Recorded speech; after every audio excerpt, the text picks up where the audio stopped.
नमस्कार, स्वागत है आपका हमारे YouTube channel Hindi with Shashi में।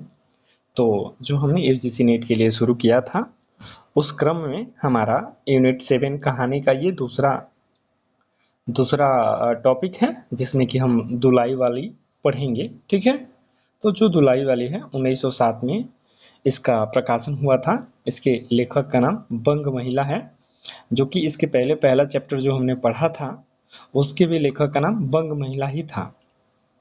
अब हम कहानी को शुरू करते हैं। तो कहानी का जो प्रारंभ होता है वो काशी जी के दशाश्वमेध घाट पर होता है, क्योंकि एग्जाम में क्वेश्चन ये भी बन सकता है कि जो दुलाई वाली कहानी है उसका प्रारंभ कहाँ से होता है, और ऑप्शन में 4-5 दे सकता है।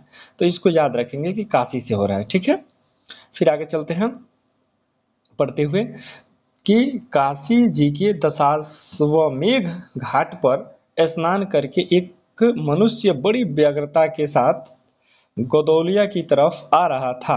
एक हाथ में एक मैली सी तौलिया में लपेटी हुई भीगी धोती और दूसरे में सुरती की गोलियों की कई डिबियां और सुगनी की एक पुड़िया थी। उस समय दिन के 11 बज रहे थे। गोदौलिया की बाई तरफ जो गली है उसके भीतर एक और गली से थोड़ी दूर पर एक टूटे से पुराने मकान में वह जा घुसा। मकान के पहले खंड में बहुत अंधेरा था। ऊपर की जगह मनुष्य के वासोपयोगी थी।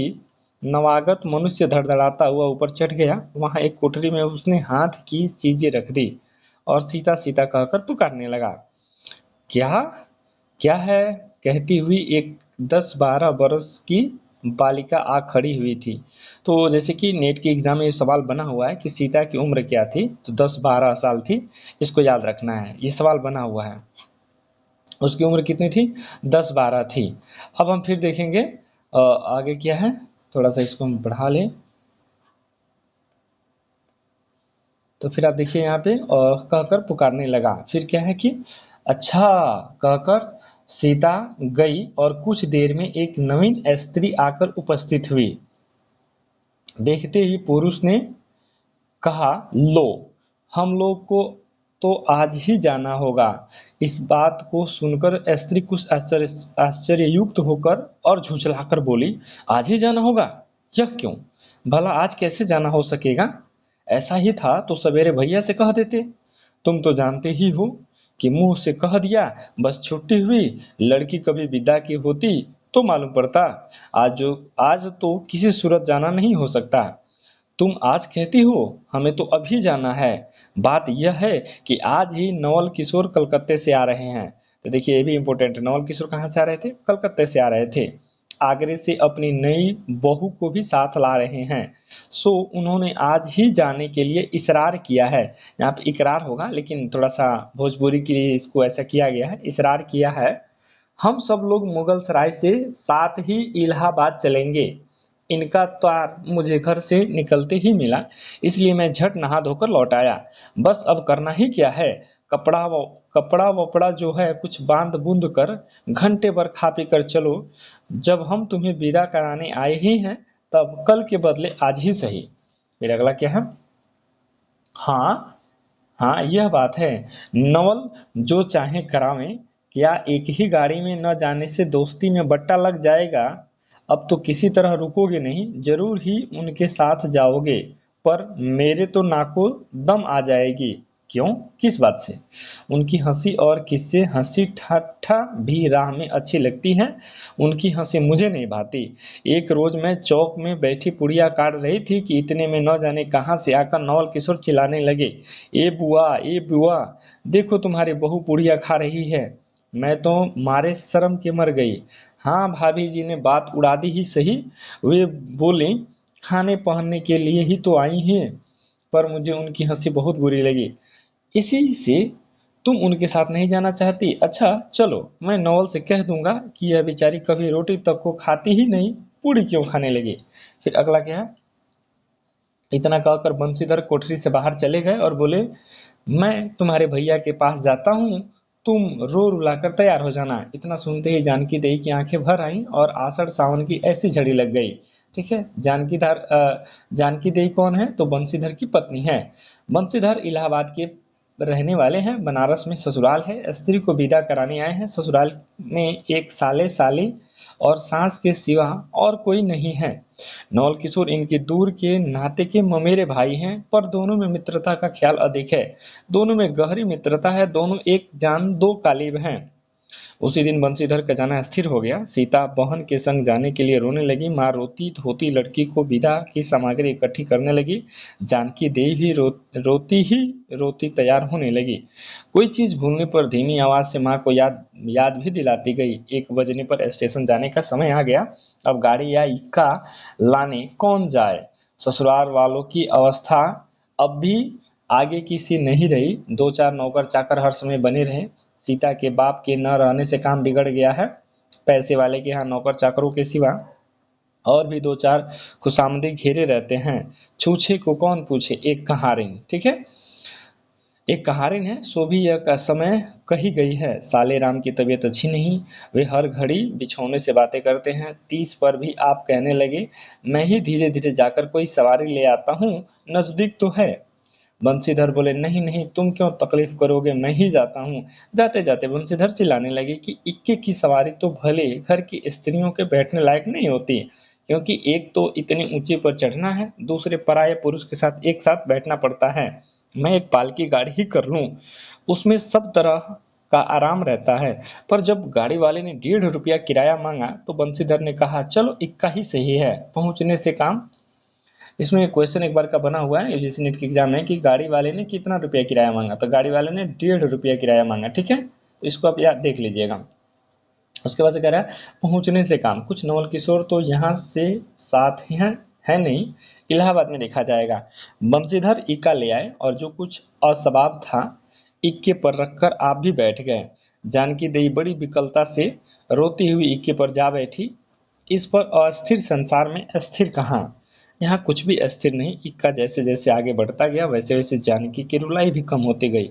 सिकरौली स्टेशन के पास पहुंचते पहुंचते उनकी पत्नी आंखें अच्छी तरह पहुंच चुकी थी। तो ये भी क्वेश्चन बन सकता है कि किस स्टेशन के पास आते आते जानकी देवी जो है वो चुप हो गई, रोना बंद कर दी। तो सिकरौली स्टेशन के पास दोनों चुपचाप चले जा रहे थे कि अचानक बंशीधर की नजर अपनी धोती पर पड़ी और अरे एक बात तो हम भूल ही गए, कहकर पूछ पूछ पछता से उठे। इक्के वाले ने कान बचाकर जानकी जी से पूछा, क्या हुआ, कोई जरूरी चीज भूल आए। नहीं नहीं, एक देसी धोती पहन कर आना था, सो भूल कर बिलायती ही पहन आए। नवल कट्टर स्वदेशी हुए ना, वे बंगालियों से भी बढ़ गए हैं, देखेंगे तो 2-4 सुनाए बिना न रहेंगे। और बात भी ठीक है, नाहक बिलायती चीजें मोल लेकर क्यों रुपयों की बर्बादी की जाए। देसी लेने से दाम लगेगा सही, पर रहेगा तो देसी में। जानकी जरा भौवें टेढ़ी करके बोली, धोती तो धोती, पहनने से काम, क्या यह बुरी है। इतने में स्टेशन के कुलियों ने आ घेरा। बंशीधर एक कुली करके चले। इतने में इक्के वाले ने कहा, इधर से टिकट ले लेते लेते जाइए, पुल के पार तो ड्योढ़े दर्जे का टिकट मिलता है। बंशीधर फिर कर बोले, अगर मैं ड्योढ़े दर्जे का ही टिकट लूँ तो। इक्के वाला चुप हो गया। इक्के वाले की सवारी देखकर उसने इसने ऐसा कहा। यह कहते हुए बंशीधर आगे बढ़ गए। यथा समय रेल पर बैठकर बंशीधर राजघाट पार करके मुगलसराय पहुंचे। वहां पुल लांघ कर दूसरे प्लेटफॉर्म पर जा बैठे। आप नवल से मिलने की खुशी में प्लेटफॉर्म के इस छोर से उस छोर तक टहलते रहे। देखते देखते गाड़ी का धुआं दिखलाई पड़ा। मुसाफिर अपनी अपनी गठरी संभालने लगे।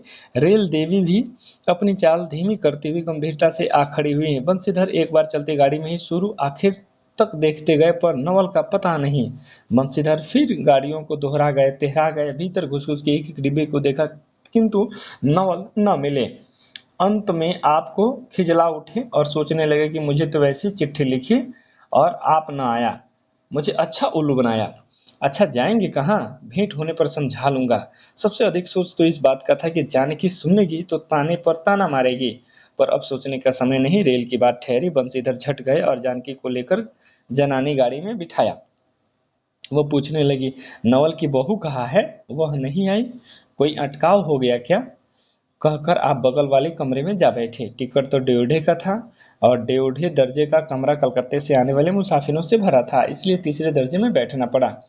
जिस गाड़ी में बंशीधर बैठे थे उसके सब कमरों में मिलाकर कुल 10-12 ही स्त्री पुरुष थे। समय पर गाड़ी छूटी, नवल की बातें और न जाने क्या क्या अगड़ बगड़ सोचते ही गाड़ी कई स्टेशनों को पार करके मिर्जापुर पहुंची। मिर्जापुर में पेटराम की शिकायत शुरू हुई। उसने सुझाया कि इलाहाबाद पहुंचने में अभी देरी है, चलने में झंझट है।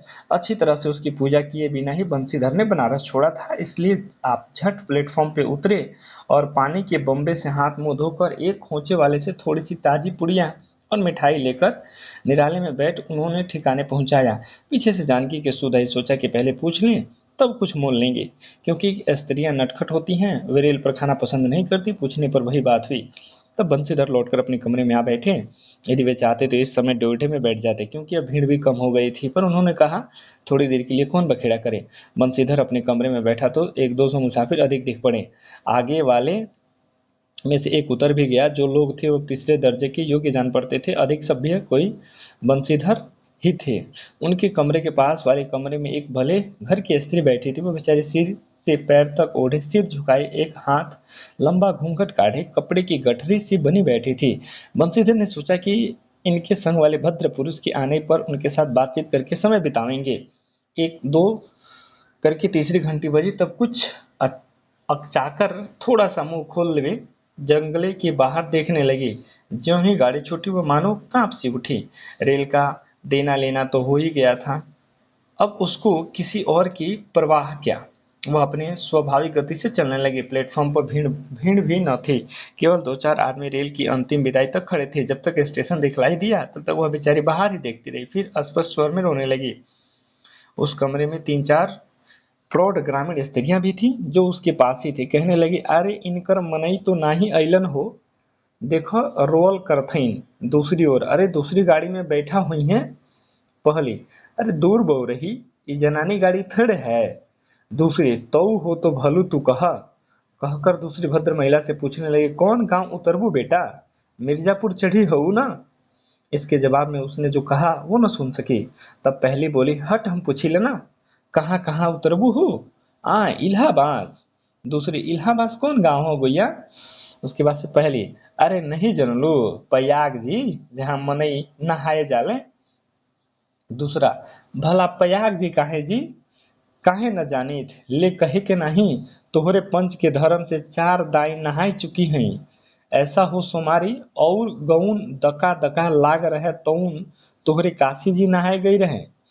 पहली, आवे जाए के तो सब आवते जात बटले बाणेन, खून यह साइत तो बिचारो विपत में न पड़ल बटेनी। हे हम पंचा, राजघाट टिकस कटौली, मोगल के सराय उतरली ही, हो द पुनः चढ़ली ही। दूसरी, ये देख सकते हैं, ये चूंकि इलाहाबाद और बनारस के आसपास की जो भोजपुरी है मिश्रित यहाँ पे पंक्तियाँ, ताकि ग्रामीण फीलिंग आए इस पे, इसलिए ऐसा लिखा गया है। उसके बाद से आप देख सकते हैं फिर अगला क्या है, ऊ मेहररुआ बड़ी उजबक रहल, भला केहू के चिल्लाए से रेलिया कबो खड़ी होली। तो अब देख सकते हैं, फिर आगे चलते हैं। इसमें कुछ इंपॉर्टेंट पंक्तियां नहीं है जो एग्जाम में पूछा गया है। आगे चलते हैं, इसमें भी कुछ नहीं है। आप पीडीएफ के लिए हमारा जो टेलीग्राम चैनल है उस पर जाइएगा तो ये मिल जाएगा, फिर उसको पढ़ लीजिएगा, क्योंकि क्वेश्चंस कहीं से बनते हैं। फिर आगे हम देखते हैं कि इस तरह, इसमें भी कुछ इंपॉर्टेंट नहीं है। अब देख सकते हैं, इसमें भी कुछ इंपॉर्टेंट नहीं है। गाड़ी इलाहाबाद के पास पहुंचने को हुई। बंशीधर उस स्त्री को धीरज दिलाकर आकाश पाताल सोचने लगे। यदि तार में कोई खबर ना आई होती तो दूसरी गाड़ी तक स्टेशन पर ही ठहरना पड़ेगा, और उससे भी न कोई न आया तो क्या करूंगा। जो हो, गाड़ी नैनी से छूट गई। अब साथ की उन अशिक्षित स्त्रियों ने फिर मुंह खोला, का भैया, जे केहू बिना टिकस के आवत हुई ओकर का सजाए होला। अरे ओके ना ही चाहत रहे कि मेहरारू के तो बैठा दिहले और अपन तउन टिकस ले के चल दिहले। किसी किसी आदमी को तो यहाँ तक की दौड़ मारी कि रात को बंशीधर इसके जेवर छीनकर रफ चक्कर हो जाएंगे। उस गाड़ी में एक लाठी वाला भी था। उसने खुला खुला कहा, का बाबूजी, कुछ हमरो साझा।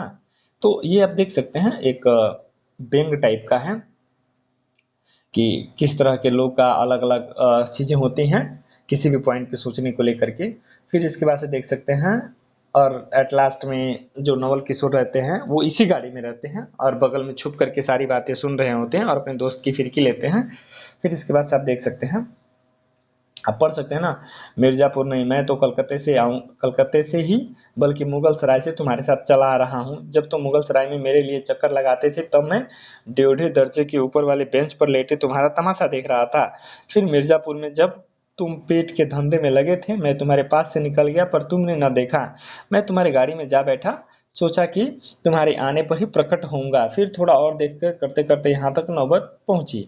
अच्छा, अब चलो, जो हुआ उसे माफ करो। यह सुन बंशीधर प्रसन्न हो गए। दोनों मित्रों में बड़े प्रेम से बातचीत होने लगी। बंशीधर बोले, मेरे ऊपर जो कुछ बीती सो बीती, पर वह बेचारी जो तुम्हारे गुणवान की संग पहली ही बार रेल आ रही थी बहुत तंग हुई है। उसे तो तुमने नाहक रुलाया, बहुत ही डर गई थी। नहीं जी, डर किस बात का, हम तुम दोनों गाड़ी में थे ना। हाँ, पर यदि स्टेशन मास्टर से इतला कर देते तो बखेड़ा हो जाता ना। अरे तो क्या, मैं मर थोड़े ही गया था। 4 हाथ की धुलाई की बिसात ही कितनी। ठीक है, ये सेंटेंस जो है ना, ये इंपॉर्टेंट सेंटेंस है, इसको एक बार देख लीजिएगा। फिर बात कर लेते हैं। इसी तरह बातचीत करते दोनों गाड़ी के पास आए। देखा तो दोनों मित्र खूब हंसी हो रही है। जानकी कह रही थी कि अरे तुम क्या जानो, इन लोगों की हंसी ऐसी ही होती है। हंसी में किसी के प्राण भी निकल जाए तो इन्हें दया ना आवे। खैर, दोनों मित्र अपनी अपनी घरवाली को लेकर राजी खुशी पहुंचे और मुझे भी ये राम कहानी लिखने से फुर्सत मिली। आप यहाँ से देख सकते हैं कि जो धुलाई वाली से रिलेटेड नोट्स हैं, उस नोट्स को मैंने यहाँ लिखा हुआ है।